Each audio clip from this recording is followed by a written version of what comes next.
Welcome to the Mobile Workforce Podcast, where we sit down and have real conversations with business leaders that have been where you are.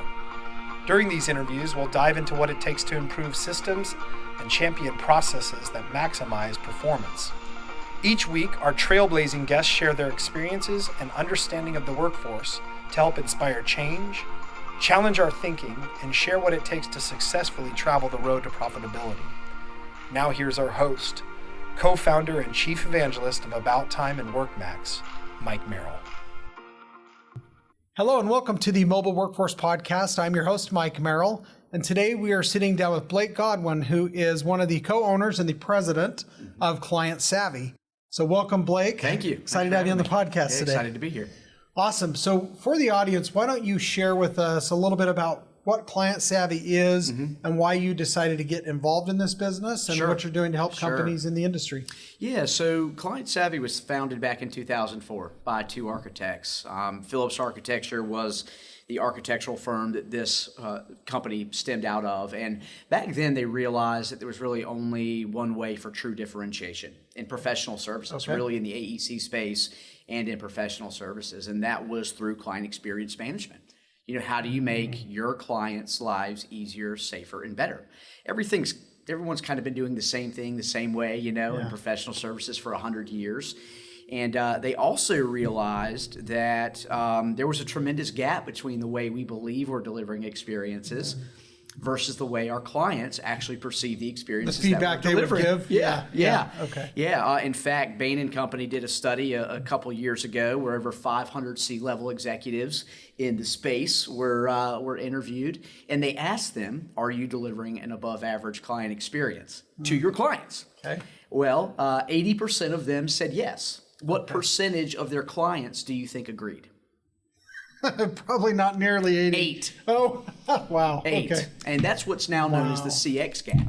And so because we knew there was that gap there, client experience is a little bit of a delicate thing. Okay. And because we knew there was that gap, that's when we developed the client feedback tool. And the client feedback tool is a patented feedback platform that is closed loop, where our clients use it to go out to their clients during incremental milestones of their projects or matters or engagements to capture experience-based metrics that they can then use to operationalize change or standardize the way that they deliver experiences. Okay. So that's how we started back in 2004, was to allow our clients to go out to their clients to capture sentiment data around client experience. It's transitioned into now a full client experience management organization where we are a software platform that helps firms solve challenges that they're facing in the industry, that help them solve the goals that they've set out to accomplish. And we've been in business for almost 20 years, worked with over 550 firms in 20 time zones. So wow. Yeah. That's and amazing. our mission is pretty simple. It's to revolutionize the industry and to change the perception that our clients' buyers have. The professional services industry has been seen as a commoditized service provider for so long. Yeah. And really, we're much more than that. Our clients are helping their clients solve problems in the same way that we are. So that's what we set out to do. We set out to understand what challenges, what goals they have, and we customize a process for each firm that allows them to solve those goals and alleviate those challenges. Wow. So obviously the AEC space, your founding partners were, in that space. So that makes sense where that comes into play here. What has it expanded into, and are there any areas or niches that you focus more on or that you find more success in? Yeah. So we've really moved over into the legal and the accounting space pretty strongly. I would still say 65-70% of our clients are in the AEC space. That's where we planted our roots. We know that industry very well. But, what's so fascinating is all of professional services, though they're different in the way that they operate, their challenges are very similar. Wow. Not having the share of wallet with their existing strategic clients. Sure, they all have repeat work, but how much of that work from that client are they getting? That's the important matrix. Yeah. It's not, 80% of my revenue is repeat. That's the gas station on the right. I mean, you've got 4 gas stations that you go to, and depending on where you are when you're running out of gas one that you stop in. Nobody's excited that the gas works when they put it in your car. right? And that's how kind of the industry is perceived. So we're helping firms go and work with their strategic clients, deliver an exceptional experience that is repeatable and cared to be repeated by the client time after time again. Yeah. It helps them with things like, increasing negotiated contracts versus competitive work. Okay. It helps them with employee retention. I mean, client experience is virtuous in the way of employee experience. Sure. And vice versa. You got happy clients, you got happy employees, happier clients. Yeah. And because of very similar challenges, we, again, are in legal, we're in accounting, we've got some managed IT services firms. We've worked with some marketing groups that have long-term engagements for clients. But again, primarily we're in the AEC space. Yeah, and I heard you at some of the, we're at the Brayn AEC Summit, right? Right. So we're in an AEC group and kind of round table and all these sessions. Sure. And I've heard you in some of the meetings talk about one of your clients that has like 75,000 employees, I think was the number, which is a huge number. Sure. And then all the way down to, like 50 employees, right? 24. 24. Yeah, so 24. even less. Okay. So that's the spectrum, right? That's everybody. Sure. And so it sounds like something that's important to any company across the board, and I can understand why. I love the word wallet share that you used. Talk about that a little bit more.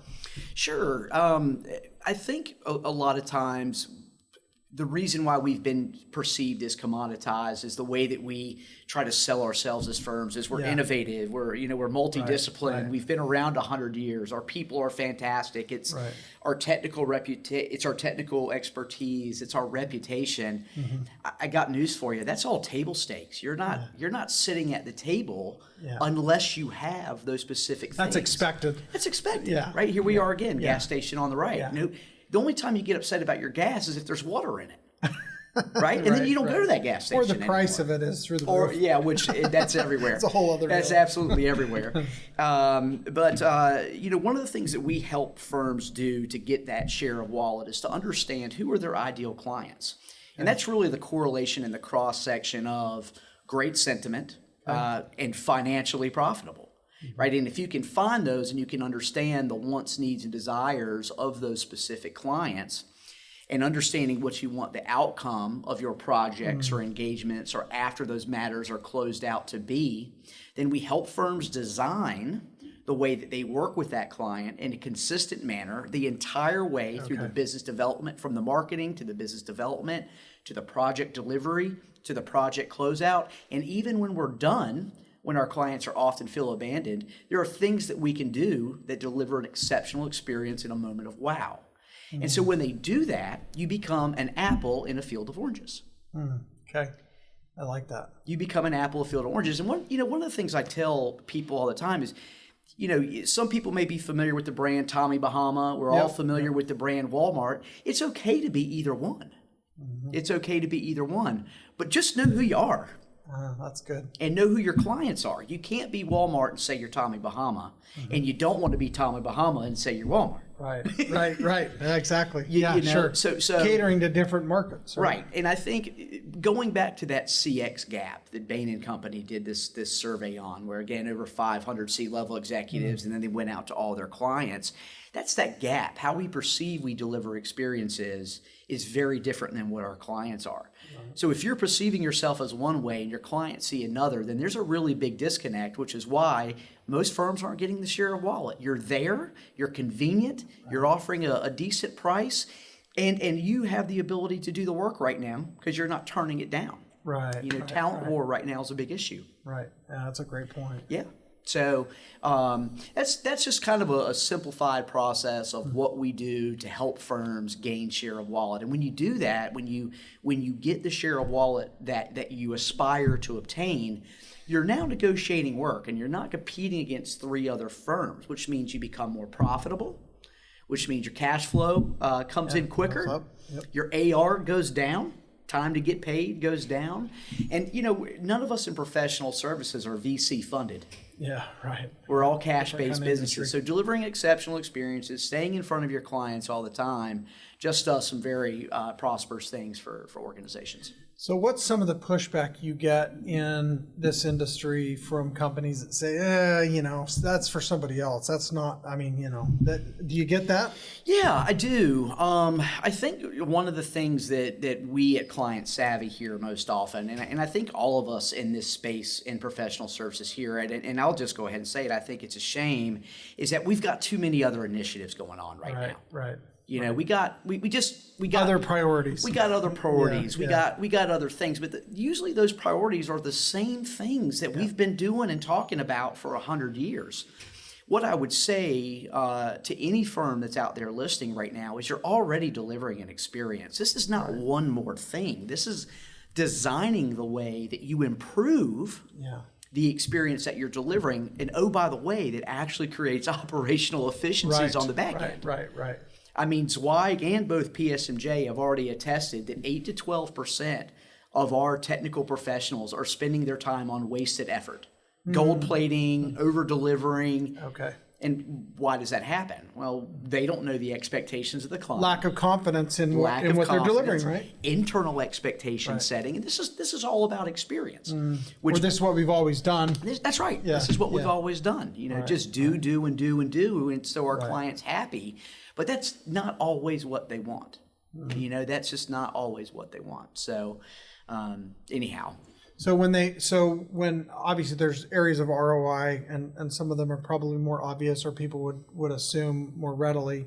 What are some of those areas and what can somebody expect to immediately see once they utilize your solution or your platform? Yeah, so I think so client experience isn't just it's not a simple thing. It's not a one thing. Again, I think that's a hard question to answer, but I can tell you statistically that 7% of everyone listening on this podcast right now, 7% of your clients right now are actively looking for a new vendor. I can promise you that. Okay. I can tell you that it is 4 to 5 times more expensive to go and find a new client than it is to keep an existing one satisfied. Okay. I know that 2% in client retention is the same thing as reducing costs by 10%. Yeah. Okay. I also know that a client is 4 times more likely to churn after one project than if you get them to do it with 2. So, these are just kind of some really simple metrics that everybody should be very aware of. Okay. And there's a lot of scary metrics that I can share with you that you can maybe put on the screen or share. But there's some metrics out there that they're irrefutable. There's enough firms now that are practicing client experience management that are showing this. And so you have data. I have lots of data. Scare us. Millions and millions of points of data. And as an example, if you just think about a client is 4 times more likely to churn after their first project than if they've done 2 with you, start with onboarding a new client. Design a way that's very intentional, that meets the needs of your client. Put your client at the center of every decision that you make and figure out how to onboard a client differently. Okay. And get them to that second project. That in itself should be enough ROI to make you spend a couple hours designing the way that you onboard new clients. Right. But the ROI is substantial. We could talk about the different topics, the different areas, the reduction in 300% reduction in marketing costs. So as a percentage of revenue, firms are spending a ton of money on marketing as a cost. Okay. Think about if you're now reducing the amount of proposals that you're sending out, and now people are coming to you and doing negotiated work. Okay. There's on average a reduction of 12% in loss liability claims. Wow. So people that are practicing this are seeing real rewards on that, and we've got tons of success stories that could highlight that. Yeah, I think it makes me think of like a restaurant, for example. If I don't expect this customer to ever come back again, and all I'm going to get is whatever they give me right now, I'm gonna probably handle that one way. But if I really want them to come back the next time, that's right. I'm going to handle that completely different. I'm going to take care of them with white gloves, and I'm going to go out of my way. And there's a line I heard at a hotel I was staying at in Nashville one time. Okay. And they had a phone on the nightstand, and they had a button, and it had a little sign on it, and it said, "Consider it done." And I would hit that button and pick up the handset. And when they answered the phone, they said, "Consider it done. How can I help you?" And it was like, that was their whole thing, was consider it done. And anything you ask for, consider it done. Right. And it was just, it's always stuck with me. And I thought, wow, that's a very interesting thing, that what happens mentally when you're thinking of that, when you're asking for something. But I would encourage the AEC and professional services space to not consider everything that their clients want to be done. That's true. It's really about setting the expectations up front. I think a great example, and this is more in the customer world, I want to be very transparent and clear. The customer world is very different than the client world. It sure is, yeah. Transactional versus long-term, high-touch relationships. Small company, you've probably never heard of them. Chick-fil-A. So Chick-fil-A is well known for their customer experience. And let me tell you the similarities between a Chick-fil-A and an engineering firm as an example, or a law firm as an example. Okay. Each engineer operates individually. They have their own processes. They have their own way of doing things. Mm-hmm. Most of them across the industry, if we're being honest with each other, the engineer owns that relationship. Right. The loyalty resides with that person and not the brand. Right. Not the brand. Right. Well, similarly, Chick-fil-A, until pretty recently, was all individually owned. Oh, really? Okay. They're all their own store. Franchisees. All over the country. They're all their own store. But somehow, some way, and by the way, these are all high school minimum wage paid kids that are working there, right? Mm-hmm. Somehow, some way, every time you go to a Chick-fil-A, except for the airport, you get the same experience. Yeah. You get the my pleasure. You get the grandmother refilling the tea. You have more confidence that drive-through line with 50 cars in it is going to move faster than the Wendy's with 2. Right. Let me give you an example of one of the things that they do. Okay. And this is what can be so special about client experience and customer experience, is that it doesn't always have to cost you anything. Mm. So one of the things that Chick-fil-A did is they have a customer experience team. Okay. And their job is to sit down and talk about their customer personas. So the customer persona that they came up with was the parent that walks in to the restaurant with multiple children. You've seen this before. Oh, yeah. I've been it. You've seen this before, right?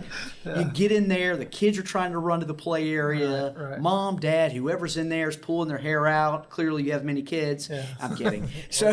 All gone. So you too. So yeah, right. So exactly. Yeah. So you've seen this though, and it's frustrating, and it brings anxiety, and it makes you probably as a parent think like, golly, I just don't even want to do this today. Yeah, right. So instead of going and sitting down and having a nice lunch, maybe you go through the drive-through, you drive, you get home, your food's not as good, right? So we've all done this. And you think about the outcomes and the reluctancy that you have to go and get food because of this. So they came up with the mommy valet. They call it the mommy valet. Probably should have called it the parent valet, but they called it the mommy valet. And here's what you do. They designed a process to reduce the anxiety and to create better outcomes. So here's what you do. You pull up 287 stores in the United States right now. You pull up to the speaker, you tell the mommy valet, you order your food. You pull up to the window, and as usual, they know your car, they know your name, they know who you are, you pay for your food. Then you pull around to a parking spot and you park your car, where you are met by staff who escort you and your children to an already set table with your food near the play area. Oh, wow. Really? Okay. Okay? Doesn't cost them anymore. Right. Same resources, same staff. Right. Designed intentional delivery of an experience. Now, here's the question. Would you drive past 5 other restaurants that serve chicken sandwiches to have that experience and relieve all that anxiety? Would you pay if you're a mommy with kids, yeah. Would you pay $1 more? Probably. Would you pay $2? Probably as well. Probably. Yeah. And so you take that methodology in the customer world and you spread that along a much bigger landscape in professional services. And you just design with intentionality the way that your clients are going to feel better.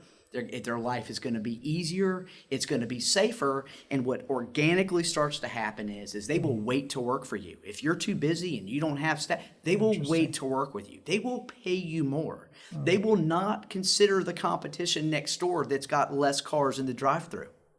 They're going to wait because they know at the end of the day, they're going to get the My Pleasure, they're going to get the great chicken sandwich. In this case, they're going to get a great experience with design firms, construction firms, legal firms, accounting firms. It just takes the time to really do it and put the client at the center of all of our decisions. Yeah, I love that. So do you have a couple of specific stories or experiences that you can tell where maybe a company really leveraged these types of tools that you offer and had a great experience? Yeah, absolutely. So to which most I can't name. We use a lot use a lot of financial information and sentiment information to do correlation analysis. But one of my favorite stories to tell is there's a 3,500 person engineering firm out of the Midwest. Okay. And when they came to us 4 years ago, one of the first things that, I say his name, Alex, said to us was, we want to fire half our clients. Okay. And I said, well, that's a really interesting goal. Let's talk about why.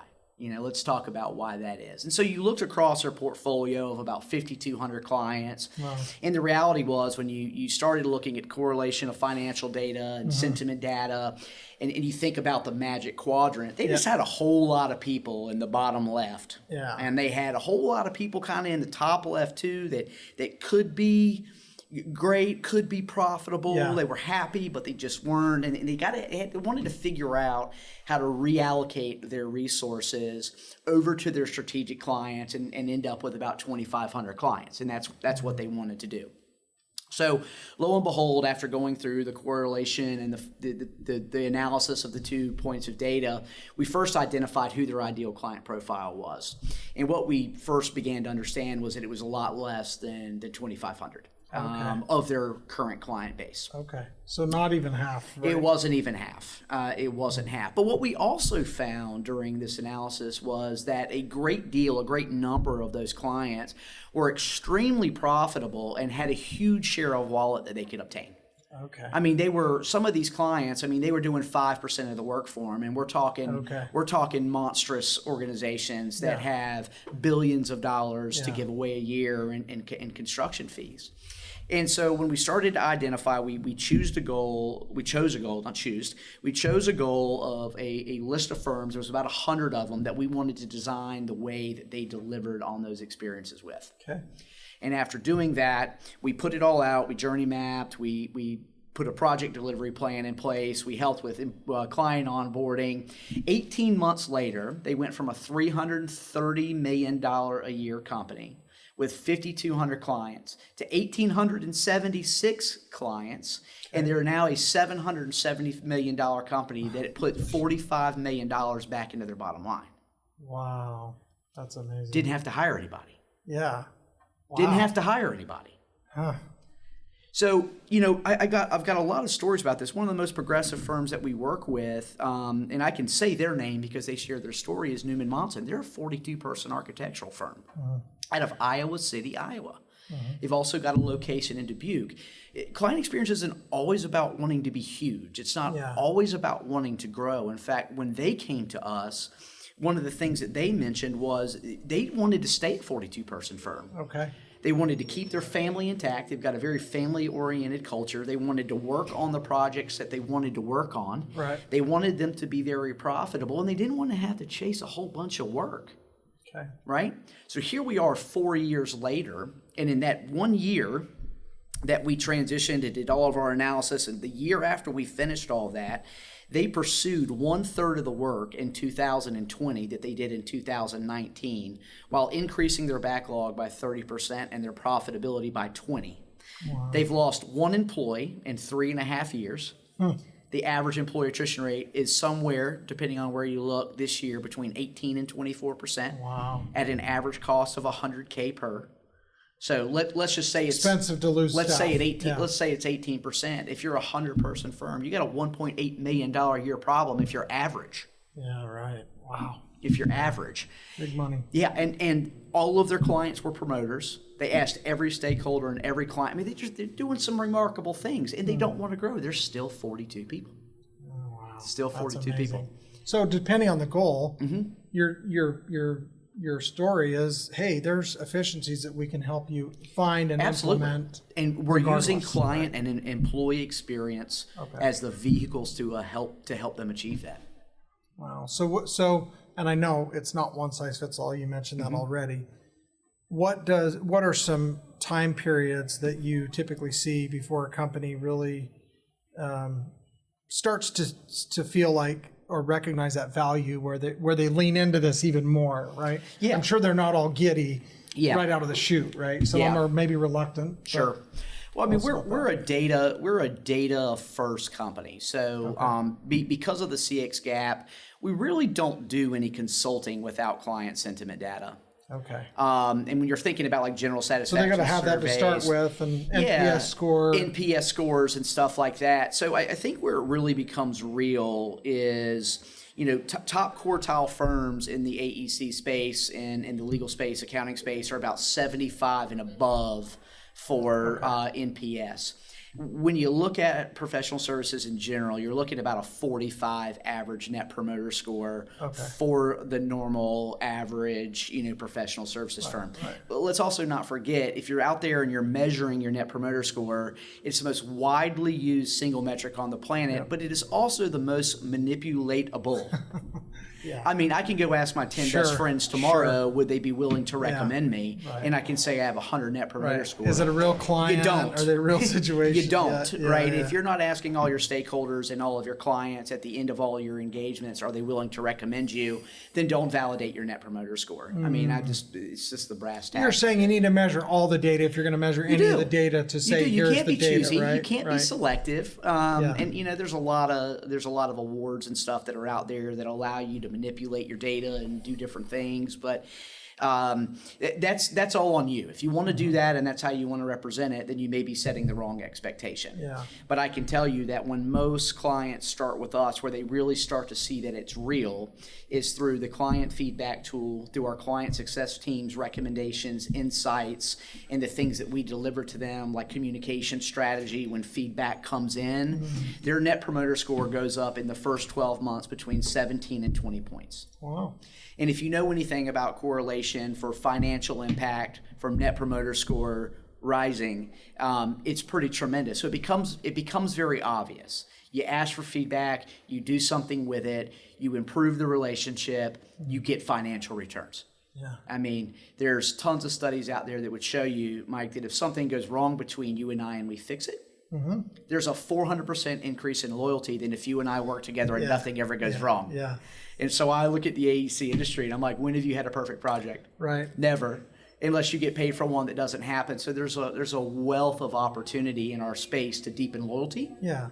And make improvements. And so that's a conversation we have internally at our company too. It's like, challenges and struggles aren't all bad. I mean, you don't want them. You're not asking for them. Right. But when they come, there's an opportunity here to, how do we double down and be better? How do we go back and dig deep and earn that extra level of respect of, look, you're human.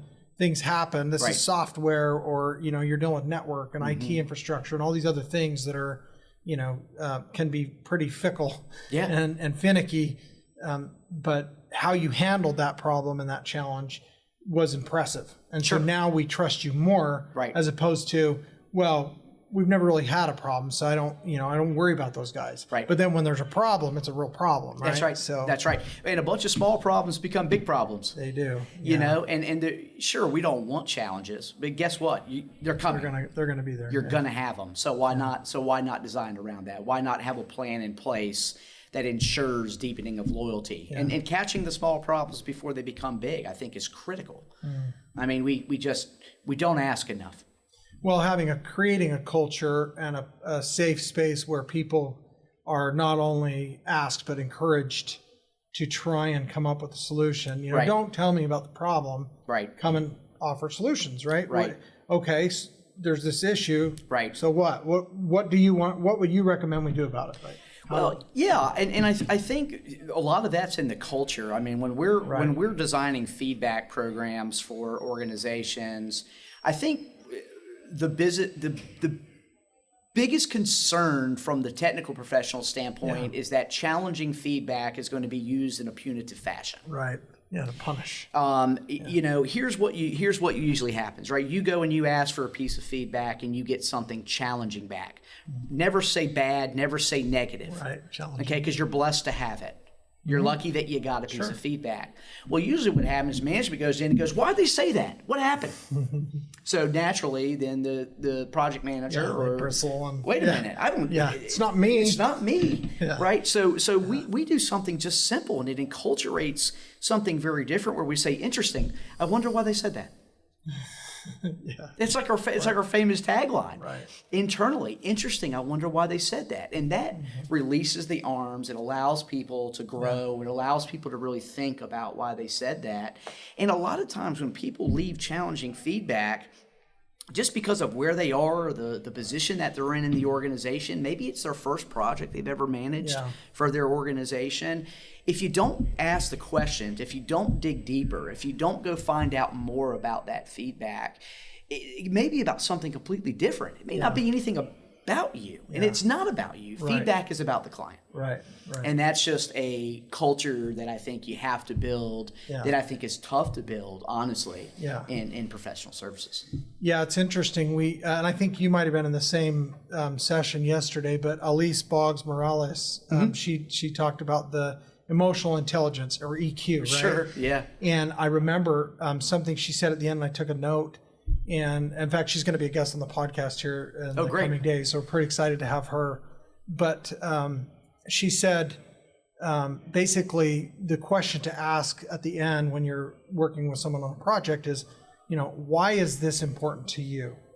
And to find out what's the skin in it for them. What do they feel like is the important area of this particular thing, so that they can actually be invested in it and share that feedback openly, right? And be accountable to it. And I feel like that's kind of what you're saying with these clients. Like, you really want to get to, you don't want people to lie on the feedback. You really do want and need that truth in order to improve and fix it, right? There's an issue. 100%. It is what I'm talking about. It's a little different. So we've done a ton of research, part of our millions of data points. Remember earlier we were talking about your technical expertise, your reputation. Those are the things now that your clients are caring less about. The top 3 things that they're caring at is that you treat them as a partner, you focus on their outcomes, and you have proactive communication. Great list. Not reactive. Those are the top 3 things. So sitting down and thinking about the win-win-win. You start with the beginning at the end. Why is this project important to you? It's not the building you want. It's the outcomes that you're setting out to achieve. Right? And so since you're setting out to achieve these outcomes, why is this important to you? And if you can figure out how to get them invested, and you can figure out what are the things that they're trying to solve as this organization, not only do you feel different to that person if you're in a competitive situation, you're now that apple in a field of oranges, and fees become very different. I'll give you an example. Let's say you're building a new building or you're redesigning the interior of it because you're having a problem with employee attrition. We talked about this. 18% employee attrition, you're a 100-person firm. And we're sitting down here, and I'm your designer, and I'm starting to find out that you've got a $1.8 million profit problem. Right. And now I invest in you, and you invest in the project to work with me to design something that creates more engagement. And we set a goal to reduce attrition by half. Well, that is a $900,000 return on investment in opportunity cost. Now are we competing on fees? Right? We're not. We're not. So I absolutely agree with her 100%. That's 100% what we should be doing all the time. The project is an enabler. They don't want the project. They want what the project enables. Well, and what I'm hearing you say also, and I agree with this, it's whoever they're having bid on this project could all deliver that building. 100%. Right? Or my home. If I'm building a home, most of the builders that are at the table, those things are expected. You have a reputation. You're in the market. You've all been doing this for 100 years. You've built a house like it before. Whatever your tagline is, right? But at the end of the day, it's the difference between, oh my gosh, I hate building a new home, versus somebody who says, wow, that was a really awesome experience. Yeah, delightful is a great word. I would care to repeat that again. Because I do feel, I built my own homes more recently, but but I've been through that process with a lot of clients, and to your point, when you have a delightful experience and engagement. And that's a two-way street, right? You can help. Sure. Every client's not going to be delightful necessarily to deal with on every issue, but I think you can control a lot of that. And what you're saying is there are methods. That's right. There is an approach to enable a culture where you and your teammates can help deliver a better experience, so their result is, hey, they were delightful to work with. Right? And there's always going to be tough people to work with. Right. One of my favorite things about what we do is 100% of the time when we do, we call it a baseline client sentiment analysis. Okay. We basically go out to everybody's clients and we really understand what their perception of the market is. Generally, There is always someone that they think loves them that doesn't. Outliers, There's always someone that they think loves them that doesn't. And then furthermore, there's always someone who they think can't stand them that actually loves them. It's just tough to work with. It's just tough to work with. And you just got to figure out how to manage those people. That is building the persona, understanding what's important to them. And if that persona is a top strategic client and that's an ideal client profile and they're still tough to work with, then all you got to do is understand that person. Right. What matters to them? What do they value? Where do they hang out? If you've never built a persona, there's a lot of pieces in building a persona. And then if you understand, like she said, what's important to them and why this is valuable to them, then you can design a process with them that mitigates the challenging times of working with that individual. Well, yeah, even, in our software company, I mean, once in a while when I'm talking to a customer that's been having a challenge and they'll maybe even apologize and say, hey, I'm sorry to have to give it to you straight. It's like, no, please. Give it to me straight. We could fix it. If you tell me what's going on, we can help you. Right. If we don't know, or if it's assumed, I wish more people felt that way. Yeah, well, it's true, but at the same time, that's a skill I think that you can learn over time. I think so. Through experience, right? Or through having a platform and a solution, someone to guide you along that path. Right. Yeah, I love that. Yeah, and it's funny because I hadn't heard of your firm specifically. I know that stuff's out there, like you mentioned, and it's important. It's become a theme or a topic that we hear a lot more about. Right. But I just don't know that a lot of companies necessarily know how to go about finding someone to help them. And I think they don't. For the longest time, we were just trying to help firms implement client feedback. I mean, listening. I mean, it's kind of important. Listening and trying to understand what's important to our clients. And client experience within the last 3 years has become a track at every major conference. I mean, we speak at about 25, or requested to speak at about 25 or 30 events a year. Wow. And we do, and it's becoming more and more important. But the reality is, 88% of the Fortune 2000 have a formalized client experience management plan and have a C-level executive with experience in their title. Meanwhile, you've got 9% of professional services who have really implemented, 17% claim it, but the honest answer is around 9% of professional services have really implemented a client experience management program. And now the experience title in professional services is the fastest growing position in the industry. Yeah, and I heard you at breakfast, you were talking about this. This is one of the things that really spurred my interest and intrigue and saying, we really ought to have this discussion on the podcast. You were talking about how some of those employees were able to carve out that title in a way and actually increase their compensation and their value to the organization and the awareness of that value, not just the value, but everybody knew like, hey, this is really important to us now. Yeah. So one of the things, that story that I was talking about at breakfast was we were the founders, and we're actually the only client experience conference for professional services. We've been doing it for 8 years. Couple hundred folks come together every year. And what's that called? Where do you have it? CXPS. Okay. It stands for Client Experience for Professional Services. Okay. Clientexperience.org. But out of that, over time, and we've always had this vision, a lot of folks, because of what we do, have wanted us to put together a certification program.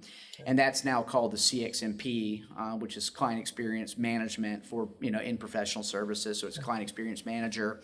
And we went through our inaugural year last year, and the folks that went through it inside of their engineering firms all got promoted. $50,000 to $70,000 pay raises. They were given the autonomy. We taught them how to implement client experience. Seems like a bad business idea, right? We're teaching people at a nominal fee how to do what we do. But at the end of the day, like I said, our mission is to really revolutionize the industry.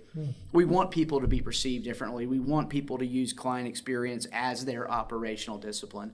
We want them to be a CX firm that just happens to be an engineering company. Okay. That's what we want them to be. And so we've seen some really interesting things come out of that, and some really cool cases of implementation and the outcomes that they've seen. And it's been a neat community to be a part of. Well, that's awesome. I mean, you're making your mark. I mean, I've heard people at the conference talking about your session and some of the things going on. So we appreciate you raising awareness, and we're happy to help get the word out and share what you're doing. Thank you. Well, we're happy to help.